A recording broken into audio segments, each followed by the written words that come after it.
the next presenter we have coming up is Pilot Energy. Pilot Energy has a ASX code of PGY and has a market cap of approximately 25 million. Pilot Energy is leveraging its existing oil and gas assets along with established infrastructure to develop competitive clean energy projects. Presenting today is Chairman Brad Lingo. Brad, welcome to the network. And over to you, sir. Well, thank you very much. Pilot, we're a long-term listed Australian oil and gas company. It's like we like to say is we're not walking away from oil and gas, we're walking into the energy transition.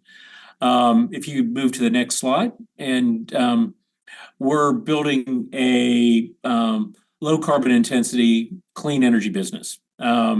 Ultimately, we're focused, all of our assets and our projects are in Western Australia, and we are uniquely one of only a dozen licensed offshore production operators in Commonwealth waters. And our principal asset is the Cliffhead offshore oil field, and which is reaching the end of its productive life. And we identified that it's a great opportunity to take Cliffhead and convert it into becoming a permanent carbon storage facility, which also enables us to produce very low cost, low carbon intensity clean ammonia for export. That project is the Midwest Clean Energy Project. It is our flagship clean energy transition project. Those existing Cliffhead operations, both onshore and offshore, are ideal for transitioning to provide full carbon capture, not only for the clean ammonia production, but for third-party emitters. We are targeting to produce up to 1 million tons of low-cost clean ammonia for export by 2028. That ammonia will have an ultra-low carbon intensity, substantially beating the clean energy standards set by the EU, Japan, Korea, and the US. That's only possible, that low cost and that low carbon intensity is only possible by the fully integrated carbon capture and storage provided by the Cliffhead Carbon Storage Project. I believe the Midwest Clean Energy Project is the only blue ammonia export project in the world with fully integrated owned carbon capture and storage and fully powered through renewable power generation, further enhancing that low carbon intensity. On the carbon storage side of the equation, we've had a major achievement within the last week. Just last Wednesday afternoon, we were verbally advised by the Commonwealth Minister of Resources, Minister King, that our application to start the conversion process of the Cliffhead oil field into a permanent carbon storage operation had been approved. When we received that approval, that those reservoirs within the Cliffhead oil field had been approved for carbon injection and permanent storage. We were the very first applicant ever to make that application under existing Commonwealth legislation that had been in place since 2006, and we're the very first recipient of that approval. So that really gives us a major leg up, and we're aiming to provide 1 million tons of CO2 injection capacity starting in 2026 and be able to provide that level of injection capacity well through 2050.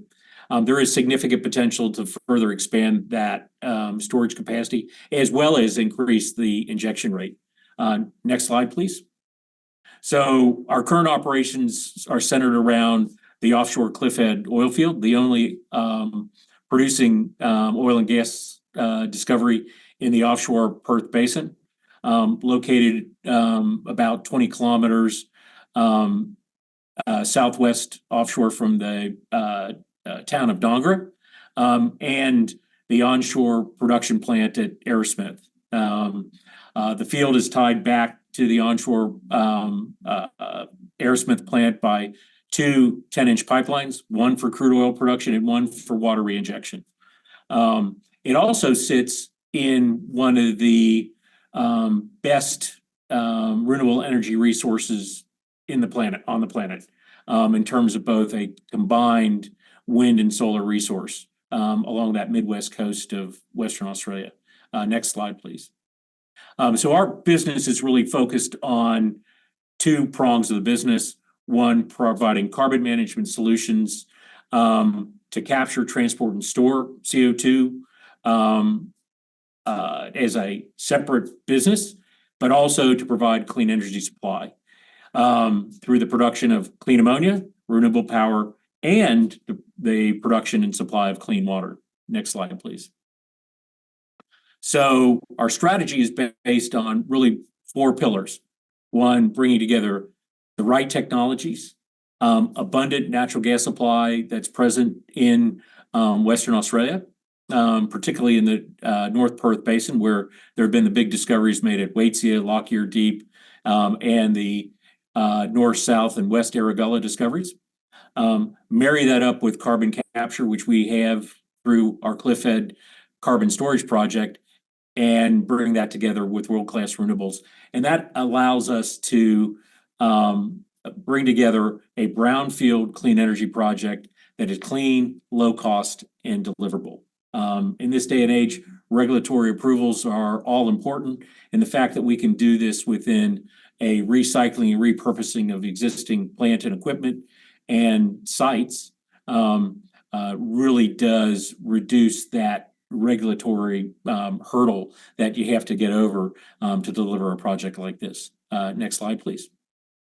So two arms of the business, the carbon storage arm of the business, operational 2026, very attractive cost of service. Our cost of being able to provide carbon capture and storage is less than Australian $20 a ton. That's our cost. That's not what we're intending to charge, but that is the cost that we can provide that type of service and use that to provide carbon storage to third parties, but also to support our clean ammonia production. Clean ammonia production is focused on that first ammonia production and export in 2028, with over 1 million tons of clean ammonia, primarily focused initially on blue hydrogen production. And that it becomes blue because of that ability to provide that full carbon capture through the integrated Cliffhead carbon storage project. We also, because of the way the carbon storage project operates, it actually becomes a self-source of all the industrial water supply that we need for the project. That enables us to have this levelized cost of ammonia production of approximately Australian $400 a ton, which is well and truly in the money, given the current global ammonia pricing. Next slide, please. So what are those drivers of low-cost hydrogen, and therefore low-cost ammonia? It comes down to natural gas price, power price, technology selection, and your cost and availability of carbon capture and storage. Next slide, please. And so those really emphasize the four pillars that we've built around the project. Now really driving down and focusing on the carbon storage project because of that, having received that all-important first approval from the Commonwealth Government. It is our cornerstone development project. It is the enabler of clean ammonia production. It is a brownfield redevelopment utilizing most, if not all, of the existing facilities. It is a minimal risk and CapEx requirement because of that reuse at 1 million tons per annum of carbon storage continuing to 2050 and a current carbon offset price ranging from $41 to $71 a ton. We're looking at a revenue stream coming in of between $41 and $71 million per annum against a cost operating cost, capital and operating cost of about $20 a ton. So it is profitable even today, where current carbon prices are at between $35 and $40 a ton. Next slide, please. So we're focused on that entire value chain with direct engagement with the emitters and investment in capture, investment in the temporary storage, and we've already have a MOU in place with one of the leading shipping joint ventures that's providing marine CO2 transport. So we can actually take CO2 not only from that immediate vicinity of our onshore Aerosmith plant, but we can bring big volumes up from the main industrial hub in the southwest of Western Australia. That's a lower cost, lower CapEx, quicker delivery pipeline than if we were looking at building a dedicated CO2 pipeline up from the southwest. Next slide, please. And because we have an offshore CO2 storage operation, we can go direct injection offshore. So looking at that low cost of ammonia production, that really comes down to that bringing together the low cost carbon capture and storage, the low cost West Australian natural gas, and the low cost renewable power generation, which means we have that cost of hydrogen production, which is the principal cost driver of ammonia production of circa Australian $400 a ton. Next slide, please. Now, how does that compare in terms of carbon intensity? Because of that behind the meter carbon capture and storage, we have an ultra low carbon intensity compared to the global clean standards. If we then move on, how does it compare globally on a cost basis? Next slide, please. This comes right out of a comparative global analysis that Bloomberg New Energy Finance published in July of last year. And we benchmarked our project against all 28 markets that Bloomberg had analyzed. And it shows you that our project in Western Australia competes quite favorably with the three lowest cost producers of hydrogen and therefore lowest cost producers of ammonia globally. Next slide, please. So what are our key achievements? Last year, we transitioned from feasibility to project development. We advanced our regulatory approvals where we got that first key regulatory approval for the CO2 storage project just last week. We also got a major DA approval in Western Australia for the solar power generation for the project. So we've got a DA approval for a 375 megawatt solar farm to power the overall development. We're highly advanced on partnering with off-takers for that clean ammonia and providing CO2, using the CO2 storage resource and really advancing that. And we've been focusing on our funding and capital raising. Now, next slide, please. Moving into 2024, 2025. One, we've got that declaration of storage formation. So now we're very much focused on getting the next stage of approval, the injection license. We're looking to lock in the third and fourth quarter, those initial commitments from partners for the project. We announced a first partnering in September of last year with Samsung C&T, where they would take a 20% interest in the project and invest just to secure a 20% interest in the carbon storage project over $65 million Australian. On a 60% sell down, that would mean that Pilot was fully funded for its full share of capital cost funding for the carbon storage project. We're going to be completing the acquisition of the remaining Cliffhead oil field interest. That was triggered on the basis of getting the storage formation approval from the Commonwealth government. We're finishing the pre-feed, so in the next year, we're already focused on completing the pre-feed and transitioning the Cliffhead asset into carbon capture and storage with a view that will FID the carbon storage project middle of next year. Next slide, please. Brad, we're going to have to wrap it up because we're running over. But thank you for that. We're only going to have time for one quick question for you, and it is there any have